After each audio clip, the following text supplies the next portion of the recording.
प्यारे बच्चों, अस्सलाम वालेकुम। आज हम ऐसे करेक्ट फॉर्म ऑफ वर्ब वाले सेंटेंसेस करेंगे जो कि प्रीवियस बोर्ड पेपर्स में अपीयर हो चुके हैं और बहुत ज़्यादा चांसेस होते हैं कि आपको भी इन्हीं सेंटेंसेस में से अपीयर होंगे। तो एक तरह से ये आपका गेस्ट पेपर है, ठीक है। करेक्ट फॉर्म ऑफ वर्ब वाले जो सलूशन है, हल है, उसका ये लेक्चर नंबर 1 है। और ये बात भी याद रखें कि 9th और 10th क्लास के जो इंग्लिश के पेपर है या 9th और 10th के जो बच्चे हैं उन दोनों के लिए ये लेक्चर्स मुफीद हैं। अगर आपने करेक्ट फॉर्म ऑफ वर्ब क्यों लगाते हैं और कहाँ पर लगाते हैं, कौन सी फॉर्म लगाते हैं वर्ब की, उसके बारे में डिटेल्ड रूल्स की वीडियोस देखनी है तो वो इस वीडियो के डिस्क्रिप्शन बॉक्स में मौजूद हैं।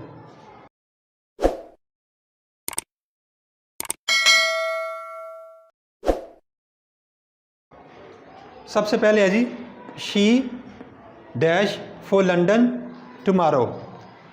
कोई भी आपको करेक्ट फॉर्म ऑफ वर्ब वाला सेंटेंस आएगा तो उसमें अमूमन कोई ना कोई निशानी आपको मिल जाती है।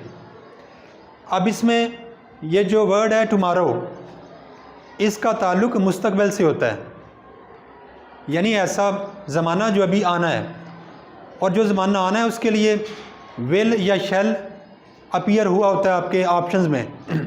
अब देखिए विल या शैल कितनों के साथ है, इसमें कोई नहीं है। अगर विल या शैल का ऑप्शन ना हो और यहाँ पे लफ्ज़ टुमारो हो तो एक और ऑप्शन हो सकता है। विल या शैल की गैर मौजूदगी में is am are plus fourth form, यानी प्रेजेंट कंटिन्यूअस टेंस, जिसमें इज़ एम या आर और उसके बाद वर्ब की चौथी फॉर्म आती है आईएनजी वाली। ये वाला स्ट्रक्चर भी फ्यूचर की इंडिकेशन करता है। तो यहाँ पर देखिए विल शैल कोई नहीं है, लेकिन is am are plus fourth form हमें मिल गई है ना। तो यहाँ पर आपने ये वाला ऑप्शन सेलेक्ट करना है, she is leaving for London tomorrow. वो कल यानी आने वाले कल लंदन के लिए रवाना हो रही है। दूसरा ऑप्शन जी she dash in this office for 7 years। अब यहाँ पे देखिए कौन सी आपके पास अलामत आई हुई है। यहाँ पर FOR फॉर या सिंस हो, अगर फ़र्ज़ करें कोई ऐसा सेंटेंस आता है जिसमें सिंस है या फॉर है और उसके बाद मुद्दत या स्टार्टिंग पॉइंट, किसी काम का नुक्ता आगाज़ दिया हो या दौरानिया दिया हो या मुद्दत दी हो, सिंस या फॉर, उसके बाद दौरानिया, मुद्दत या वक्त या नुक्ता आगाज़। फिर आपने हैज़, हैव और हैड में से कोई एक ऑप्शन होगा, plus been plus fourth form, ये वाला स्ट्रक्चर वहाँ पे पुट करना होता है जहाँ पे ये वाली निशानी आई हो। अब यहाँ पे देखिए है ये वाला स्ट्रक्चर, इन तीनों में से कोई एक option plus been plus fourth form, ये हैं जी हैज़ और हैव, ये दो ऑप्शन है हमारे पास। अब देखिए यहाँ पे हमारा सब्जेक्ट है शी के साथ हैज़ आता है, हैव नहीं आता। तो हमारे पास ये वाला जो ऑप्शन है ये यहाँ पे पुट करना पड़ेगा हमें। She has been working in this office for 7 years। उसको इस दफ्तर में काम करते हुए 7 साल का अरसा हो चुका है। थर्ड वाला जी I dash her in the plane. इसमें आपको निशानी कोई नहीं दी गई, इस फिक्रे में आपको कोई भी निशानी नहीं दी गई। तो इस तरह के फिक्रों का बेहतरीन ऑप्शन ये होता है कि आप देखें कि कौन से ऑप्शंस यहाँ पे नहीं लग सकते, ठीक है। अब आया हुआ है ना, आय के साथ ये फर्स्ट फॉर्म के साथ एस लगा हुआ है, फर्स्ट फॉर्म के साथ एस वाला ऑप्शन आय के साथ नहीं लग सकता, तो ये ऑप्शन तो यहाँ पे नहीं लगता। आय के साथ हैव लग सकता है या हैड लग सकता है, हैज़ नहीं लगता, ये हैज़ नहीं लगता तो ये वाला ऑप्शन भी गया, ठीक है जी। अब देखिए आई मेट सेकंड फॉर्म है, ये लग सकती है इसमें, बिल्कुल ओके है। ये ऑप्शन लग सकता है यहाँ पे, या हैव बीन मीटिंग ये भी लग सकता है यहाँ पे। I have been meeting her in the plane ये भी लग सकता है, बिल्कुल करेक्ट है। अब यहाँ पे दो ऑप्शन बन गए हैं, तो आप इन दोनों में से कोई भी ऑप्शन लगाएंगे तो वो करेक्ट होगा। बेहतर यही है कि आप यहाँ पे सेकंड फॉर्म वाला लगा लें। I met her in the plane, मैं उसे प्लेन में मिला। दूसरा है I have been meeting her in the plane, उसका मतलब ये होगा कि मैं उसे प्लेन में मिलता रहा हूँ। चौथा ऑप्शन है जी, after you dash I went to sleep. अब इस फिक्रे को गौर से देखें तो ये लंबा फिक्रा है, इसमें दो हिस्से हैं, इसमें दो काम हुए हैं और इसमें दो वर्ब्स आएंगे। ये लंबा फिक्रा, इसमें कितने काम हुए हैं? दो, और दोनों काम माजी में हुए हैं। कैसे पता चला माजी में हुए हैं? क्योंकि ये जो वर्ब हमारे पास दिया गया है ना, वेंट, ये सेकंड फॉर्म है। सेकंड फॉर्म आता है जो काम हो चुका हो माजी में।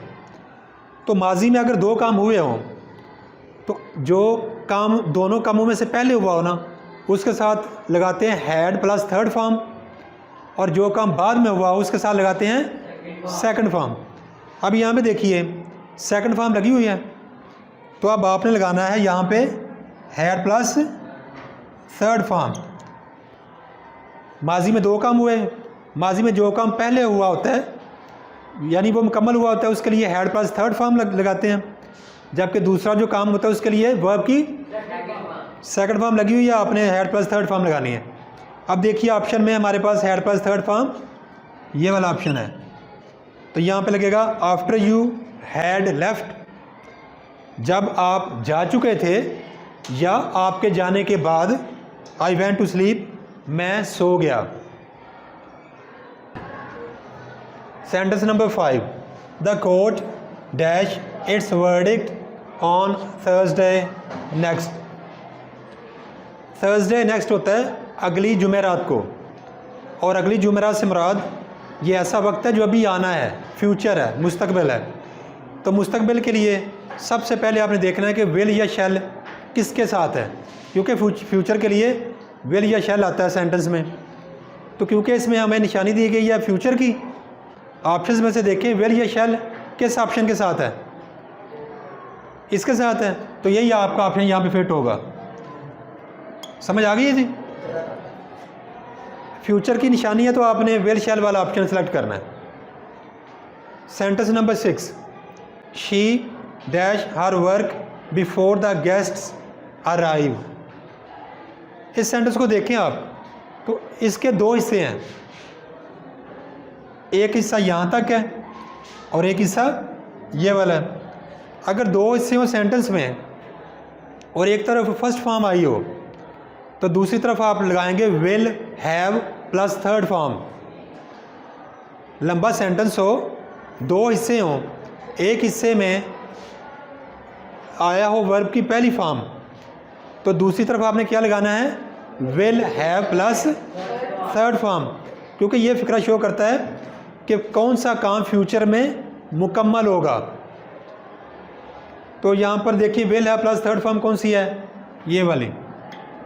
तो ये यूँ बनेगा, she will have finished her work, वो अपना काम ख़त्म कर चुकी होगी, बिफोर द गेस्ट्स अराइव, इससे पहले के मेहमान पहुँचें। Sentence number 7, she dash her cat very much.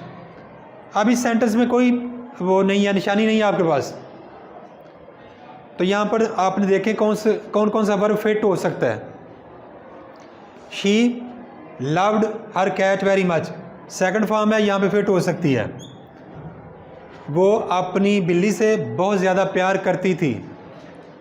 अब देखिए लविंग, शी के बाद अगर आपने आईएनजी वाली फॉर्म लगानी हो तो आपको शी और लविंग यानी फोर्थ फॉर्म के दरमियान हेल्पिंग वर्ब लगाना पड़ता है। यहाँ पे हेल्पिंग वर्ब कोई नहीं है ना, कोई नहीं है ना, तो ये ऑप्शन नहीं लगेगा। She loves her cat very much. अब देखिए फर्स्ट फॉर्म के साथ ऐसे लगा हुआ है, आपने देखना है कि अगर आपका subject he, she, it in तीनों में से कोई एक हो या किसी एक शख्स, चीज़, जगह या आइडिया का नाम हो, फिर आपने फर्स्ट फॉर्म के साथ एस या एस लगाना होता है। तो यहाँ पे शी आ गया तो फर्स्ट फॉर्म के साथ एस लगा हुआ है तो ये यहाँ पे लग सकता है। फर्स्ट फॉर्म के साथ एस शी के साथ लग सकता है।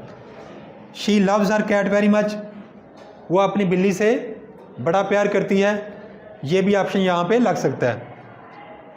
ये है जी she love her cat very much, first form आई हुई है, लेकिन शी के साथ जब भी फर्स्ट फॉर्म आए उसके साथ एस या एस हमें लगाना होता है, तो इसके साथ एस नहीं है तो ये वाला ऑप्शन आपका नहीं लग सकता। She loves her cat very much, लेकिन अगर ये वाली लगा दें तो फिर भी आपका फिक्रा गलत नहीं होगा। Sentence number 8, he dash take the examination next year. Next year का मतलब होता है अगले साल, आने वाला साल, यानी फ्यूचर आ गया यहाँ पे। तो आपने देखना है कि ऐसा ऑप्शन चूज़ करना है जिसके साथ विल या शैल आया हो, विल या शैल आया हो। और दूसरी बात आप ये याद रखें कि यहाँ पे वर्ब आ चुका है, यहाँ पे वर्ब आ चुका है, यानी अब आपने वहाँ से वर्ब नहीं उठाना, क्योंकि वर्ब तो आपके पास है।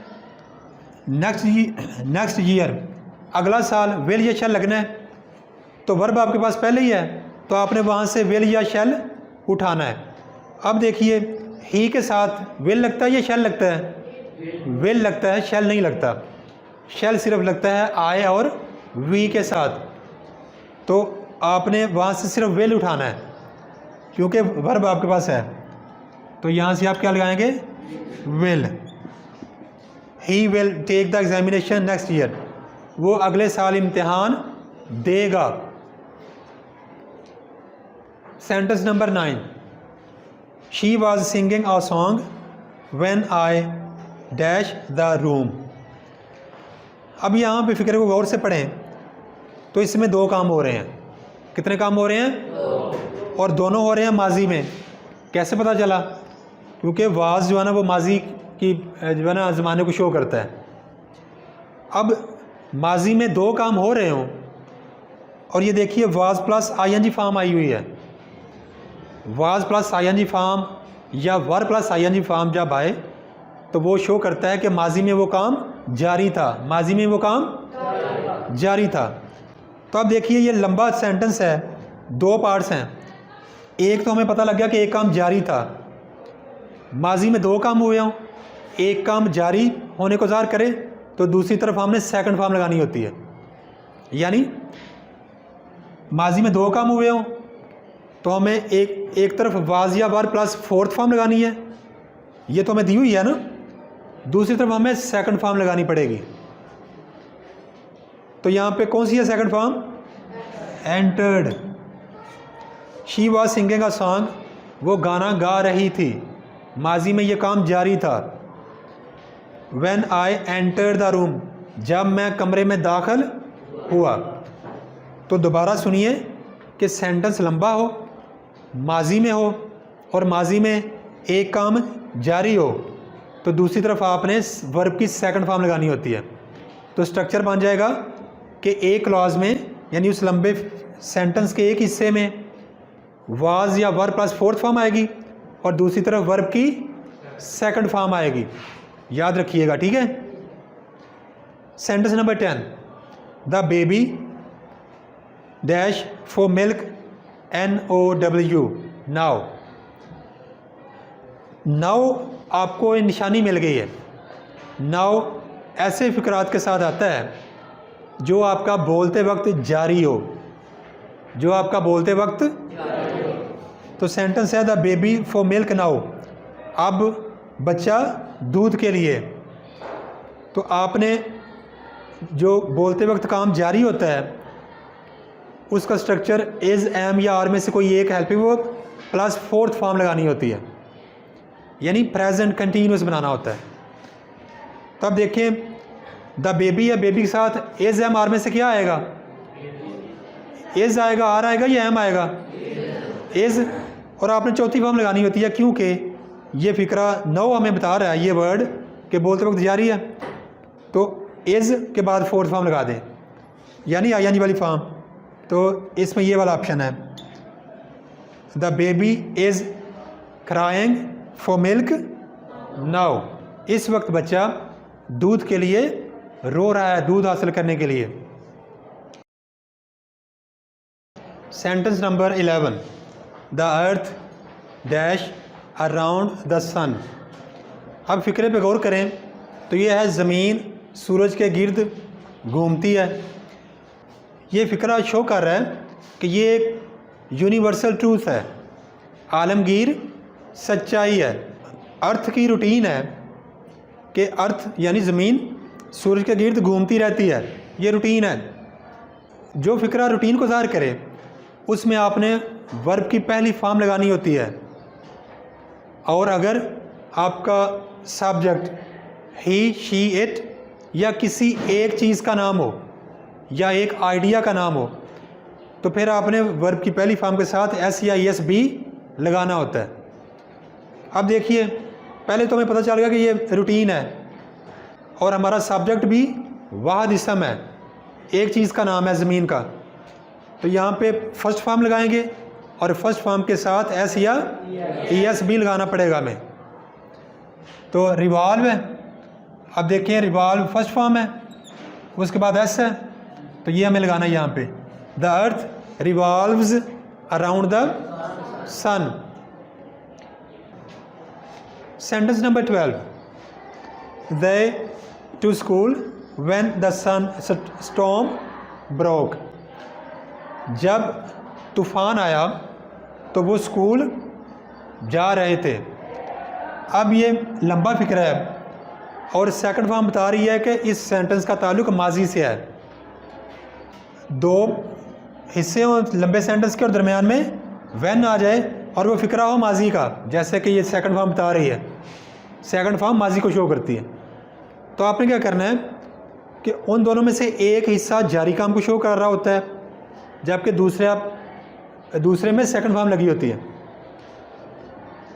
अब ये काम जारी था कि जब ये काम हो गया माजी में, तो जो काम जारी शो करना है उसमें वाज या वर प्लस आईएनजी वाली चौथी फॉर्म वर्ब की लगानी है आपने। तो यहाँ पे क्या लगेगा, दे वर गोइंग, दे के साथ वर लगता है ना, they were going to school when the storm broke. वो स्कूल जा रहे थे जब तूफ़ान आया, यानी माजी में ये काम जारी था, स्कूल जाने का काम जारी था कि दूसरा काम यकदम हो गया यानी तूफ़ान आ गया। हो सकता है आपको ये खाली जगह आ जाए या ये वाली खाली जगह आ जाए। तो फार्मूला आपने याद रखना है कि एक तरफ आपने दूसरी फॉर्म लगानी है और दूसरी तरफ वाज या वर प्लस फोर्थ फॉर्म लगानी है। आपको हो सकता है ऑप्शन सेकंड फॉर्म वाला मिसिंग हो या was were plus fourth form वाला मिसिंग हो। फार्मूला आपको आता होगा तो आप वो फिक्रा आसानी से हल कर लेंगे। Sentence number 13, these mangoes the market by April. अब यहाँ पे देखिए बाय के बाद महीने का नाम है, वक्त है। जब इस तरह का आपको स्ट्रक्चर मिले इसका मतलब है ये काम अभी फ्यूचर में होना है। ये आम अप्रैल तक मार्केट में आ जाएंगे, ये ऐसे कामों को शो करता है स्ट्रक्चर जो काम फ्यूचर में मुकम्मल होंगे। और फ्यूचर में मुकम्मल कामों को शो करने के लिए विल या शैल plus have plus third form इस्तेमाल होती है। तो यहाँ पे देखिए विल हैव थर्ड फॉर्म ये यूज़ होगी। यहाँ पे देखिए will have plus first form लगी हुई है, ये वाला ऑप्शन नहीं लगाना आपने, will have plus third form लगानी है। These mangoes will have reached the market by April. आने वाले अप्रैल तक ये आम मार्केट में आ चुके होंगे, ये काम मुकम्मल हो चुका होगा। Sentence number 14, she the door softly. अब इसमें इस सेंटेंस में आपको कोई अलामत नहीं नज़र आई कि कौन सा ज़माने का फिक्र है ये, तो आपको चारों देखने चाहिए कि कौन सा यहाँ पे फिट हो सकता है। तो देखिए, she shut the door softly. अब शट की एक मज़ेदार बात यह है कि शट की तीनों फॉर्म्स शट ही हैं, शट शट शट। तो इसको अगर हम सेकंड फॉर्म समझें तो यहाँ पे हम इसको पुट कर सकते हैं, she shut the door softly. इसको हम सेकंड फॉर्म समझ रहे हैं, उसने दरवाज़ा आराम से बंद किया, ये यहाँ पे फिट हो सकता है जी। अब नेक्स्ट वाला ऑप्शन देख लें, she shuts the door softly. यहाँ पे क्या है, फर्स्ट फॉर्म है और साथ ऐसे लगा हुआ है, ये भी यहाँ पे फिट हो सकता है, क्योंकि अगर आपका सब्जेक्ट हो ही शी इट या किसी एक चीज़ का नाम, तो यहाँ पे शी आ गया। उसके साथ अगर आपने वर्ब की पहली फॉर्म लगानी हो तो उसके साथ एस या यस भी आपको लगाना पड़ेगा। तो यहाँ पे फर्स्ट फॉर्म प्लस एस लगा हुआ है, तो ये आप यहाँ पे लगा सकते हैं, she shuts the door softly. और जब आप फर्स्ट फॉर्म लगाते हैं तो वो रूटीन को ज़ाहिर कर रहा होता है कि उसकी रूटीन है कि वो दरवाजे को आराम से बंद करती है। तो ये दोनों यहाँ पे लग सकते हैं। आप तीसरा देखें, शी शटिंग। शटिंग आईएनजी वाली फॉर्म यानी फोर्थ फॉर्म है। शी यानी सब्जेक्ट और फोर्थ फॉर्म, इनके दरमियान किसी हेल्पिंग वर्ब का आना लाजमी है। सब्जेक्ट के फ़ौरन बाद फोर्थ फॉर्म वर्ब की नहीं लगा सकते। यहाँ पे शी के बाद अगर हम ये लगाते हैं तो ये शी के बाद फ़ौरन वर्ब की फोर्थ फॉर्म आ जाएगी, जो कि नहीं हो सकता। हमारे पास हेल्पिंग वर्ब मिसिंग है, तो ये वाला यहाँ पे नहीं लग सकता। अब चौथा फॉर्म ऑप्शन उसने दिया हुआ है, नन ऑफ दीज। इन तीनों में से कोई भी यहाँ पे नहीं लग सकता। अगर कोई ऐसा फिक्रा हो कि आपकी ब्लैंक में, इधर खाली जगह में, तीन ऑप्शन में से कोई भी फिट ना होता हो, तो फिर आप ये वाला ऑप्शन चूज़ करते हैं, नन ऑफ दीज, कि ये जो ऑप्शन दिए गए हैं इनमें से कोई भी यहाँ पे फिट नहीं होता। इस सेंटेंस में आप ये दोनों में से कोई भी एक यहाँ पे फिट कर सकते हैं। 15th वाला ऑप्शन है जी, they always dash back home late. अमूमन ऐसा होता है कि ऑलवेज का वर्ड यानी ये एडवर्ब है। ये एडवर्ब जिन फिक्रों में आता है अमूमन वो रूटीन को ज़ाहिर कर रहे होते हैं। अमूमन वो रूटीन को ज़ाहिर कर रहे होते हैं, और रूटीन के लिए आपको वर्ब की फर्स्ट फॉर्म यूज़ करनी पड़ती है। अब यहाँ पे आपका सब्जेक्ट है दे। अगर आपका सब्जेक्ट होता है ही शी इट या वाहिद इसम, किसी भी एक चीज़ का नाम, फिर आपको फर्स्ट फॉर्म के साथ एस या यस भी लगाना पड़ना था। अब क्योंकि उनमें से सब्जेक्ट नहीं है तो यहाँ पे सिर्फ वर्ब की पहली फॉर्म लगानी है आपने। यहाँ पे आएगा they always come home late. ये रूटीन बन जाएगी आपकी, वो हमेशा घर लेट आते हैं। Thanks for watching. Please subscribe my channel.